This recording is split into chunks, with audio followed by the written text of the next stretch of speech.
Hoje eu vou ensinar para vocês 4 maneiras de aumentar a carga no seu treino. Eu sei que hoje em dia está bem disseminada essa questão de treinar aí com progressão de carga, progressão de carga, progressão de carga. Só que a maior parte de vocês acha que para a gente progredir a carga dentro de uma sessão de treinamento ou até mesmo dentro de uma periodização de treino, a gente precisa estar progredindo peso. E na verdade, existem várias maneiras da gente estar progredindo essa carga de treinamento. E hoje eu vim aqui no vídeo trazer 4 maneiras para a gente progredir essa carga, para vocês entenderem melhor como que funciona toda essa progressão da carga de trabalho, para a gente poder aumentar a nossa sinalização hipertrófica e o estímulo do nosso treino. Se você é novo por aqui, seja bem-vindo ao meu canal. Meu nome é João Batista. Aqui a gente fala sobre musculação voltada para finalidades estéticas de um jeito um pouco mais detalhado. Não é nada tão superficial e nem nada tão aprofundado a ponto que vocês não consigam entender. Então, se você está querendo entender melhor o porquê de cada exercício, como cada exercício funciona, como cada músculo vai trabalhar, treinamento em si, seja bem-vindo. Primeiro, a gente precisa saber que carga de treinamento não é o peso que você usa em cada exercício. Carga de treinamento vai ser algo contabilizado de forma geral, que a gente pode estar chamando também de tonelagem total do treinamento. O jeito mais comum da gente estar contabilizando essa sua carga de treinamento é calculando o número de séries vezes o número de repetições vezes o peso que você está utilizando naquele exercício. Então, séries vezes repetições vezes peso.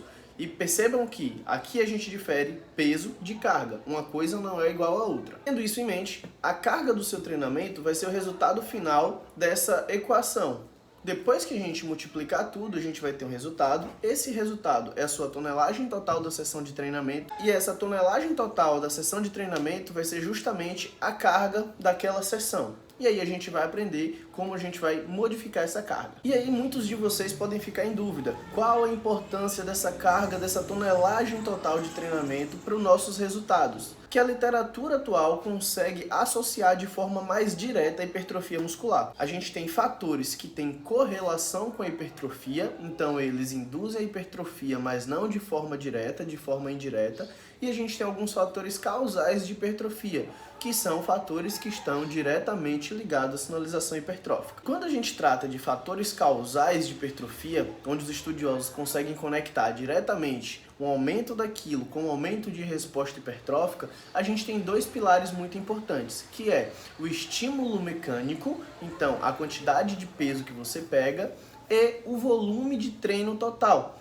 Então, vocês percebem que são 2 variáveis que estão completamente conectadas. Se você aumenta o seu peso, você aumenta o estímulo mecânico, que é um dos fatores causais mais importantes, mas aí você também vai estar aumentando o que é o seu volume total de treino, se a gente continuar equalizado. Vamos supor, se você fizer 3 séries de 10 repetições com 100 kg no leg press, a gente vai ter o estímulo mecânico ali dos 100 kg e uma tonelagem total. Se a gente faz 3 séries de 10 repetições com 102 kg, a gente vai aumentar o seu estímulo mecânico e também vai aumentar o seu volume total de treino. Então, por isso que isso está diretamente conectado uma coisa com a outra. Por isso, quanto maior for esse estímulo mecânico, maior será a sinalização de hipertrofia em tese. A gente não pode esquecer que a hipertrofia ela é multifatorial e por isso é uma coisa tão buscada. Mas a gente precisa considerar sua genética, seu sono, sua alimentação, seu treino, seu estresse, seu quadro hormonal. Então várias coisas estão englobadas ali. Mas quando a gente fala de treinamento, a gente precisa considerar que o seu volume total de treino, a sua tonelagem, ela é de extrema importância e está diretamente ligado com seus resultados hipertróficos. E agora a gente vai conhecer as formas de aumentar a sua carga de treinamento mexendo no peso ou não. A primeira forma de você modificar essa sua carga total de treinamento é mexendo nas séries. Então vamos supor que você fazia 3 séries de 10 repetições com 100 kg, a gente tinha a tonelagem X, e agora você vai fazer 4 séries de 10 repetições com 100 kg. E a gente vai ter a tonelagem Y. Observem que a gente não mexeu no peso que você estava utilizando, a gente não mexeu nas repetições que você estava fazendo, a gente só mexeu nas séries e a gente teve um outro resultado na tonelagem total do treino, o que vai resultar em uma sinalização maior daquele treino para você. Uma outra variável que a gente pode mexer para modificar a sua carga de treinamento é nas repetições. Então vamos supor que agora, ao invés de você fazer 4 séries de 10 repetições, com 100 quilos, você vai continuar fazendo as 3 séries, só que você vai fazer 12 repetições com 100 quilos. E isso já vai te dar uma tonelagem de treino maior do que a primeira opção, sendo que a gente fez a mesma quantidade de séries, modificou a quantidade de repetições e manteve o mesmo peso. Só que aqui a gente precisa prestar atenção numa coisa que é muito importante.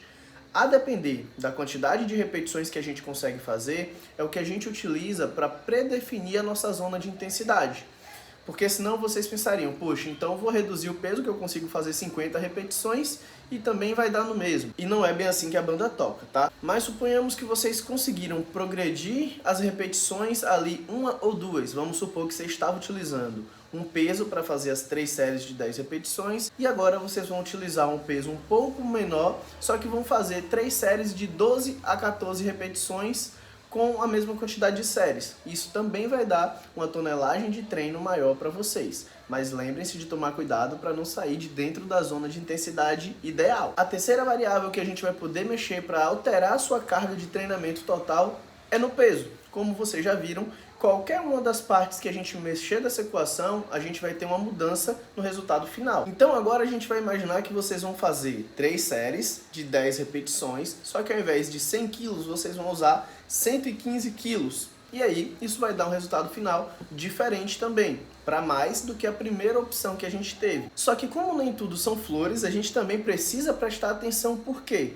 se você progredir o peso que você vai utilizar nesse exercício, como a gente exemplificou aqui, 15 quilos, de maneira que você não consiga sustentar a zona de repetições, no final, a tonelagem, ao invés de aumentar, ela diminui. Então a gente precisa ter cuidado com essa progressão nos pesos e entender qual que é a fase que a gente está. Porque vamos supor que você esteja num período de força onde está calculado para você fazer de 6 a 8 repetições. Aquilo está calculado para isso. Mas vamos supor que você estava fazendo de 10 a 12 repetições com 100 quilos, aí você aumentou para 115 e você só conseguiu fazer 6 repetições.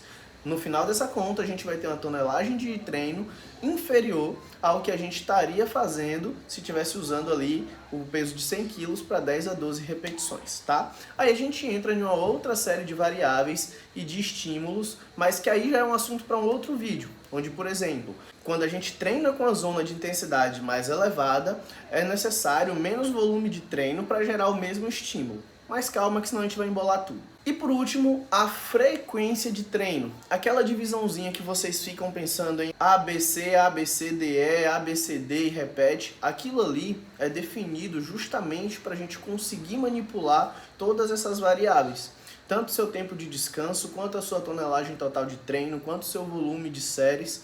O que vai mandar naquilo ali não é você simplesmente decidir qual que é a melhor divisão, se é AB, se é ABCD. A gente precisa olhar para como está o seu volume de treino para cada grupo muscular, separar esses grupos musculares de forma que eles consigam descansar entre uma sessão e outra de treinamento. E isso aqui é outro tema polêmico que muitos de vocês acreditam que a gente não pode treinar um músculo novamente antes de 48 horas. E não é assim também, tá? O que vai dizer a frequência que a gente pode treinar um músculo é, primeiro, a capacidade de recuperação da pessoa que está treinando, segundo, o nível de dano muscular que aquela pessoa está sendo exposta. Também é um assunto para outro vídeo, senão vai ficar muito longo.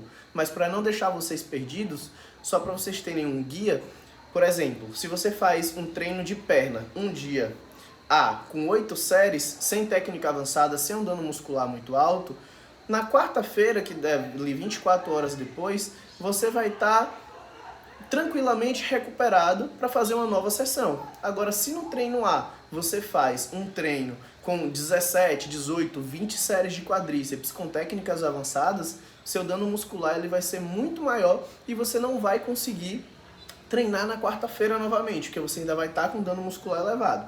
Mas por aí você já tem uma base que não existe um padrão para definir com quanto tempo exatamente você vai treinar novamente. Agora eu vou deixar aqui no cantinho todas as contas que a gente fez do volume total de treino, ou seja, da carga de treinamento, para vocês entenderem que existem diversas formas da gente progredir a carga do nosso treino. E a gente fazendo isso de forma inteligente, a gente sempre consegue buscar cargas de treino, estímulos cada vez maiores, para ter uma melhor sinalização hipertrófica. Se você não entendeu muito bem como funciona isso, está começando a treinar agora, está começando a musculação e deseja resultados estéticos, eu vou deixar aqui no link na descrição o meu e-book, onde eu trago uma linguagem bem simples para vocês que querem entender como funciona a musculação voltada para fins estéticos. É um guia básico onde eu tento trazer para vocês desde o princípio dos estímulos e como funciona tudo, até a aplicação dessas técnicas na prática, para vocês não ficarem ali tão perdidos na hora de pensar em algo para vocês treinarem enquanto não tiverem o acompanhamento de um profissional. Se você me assistiu até aqui, eu lhe agradeço pelo seu tempo. Se não é inscrito no canal ainda, meu amigo, não deixa de se inscrever. Eu tô com a meta ousada de 1000 inscritos até o fim do ano, então a gente tem aí um prazo de mais ou menos 4 meses para conseguir 700 inscritos, 600 em pouquinho, mas 700. Então eu conto com a sua inscrição no vídeo. E se você não deixou o like ainda, mete o dedo nesse like, que pra você é bem rapidinho e é de graça, mas pra gente que é criador de conteúdo faz toda a diferença na entrega do nosso conteúdo para novas pessoas. Certo? Obrigado por tudo, let's bora!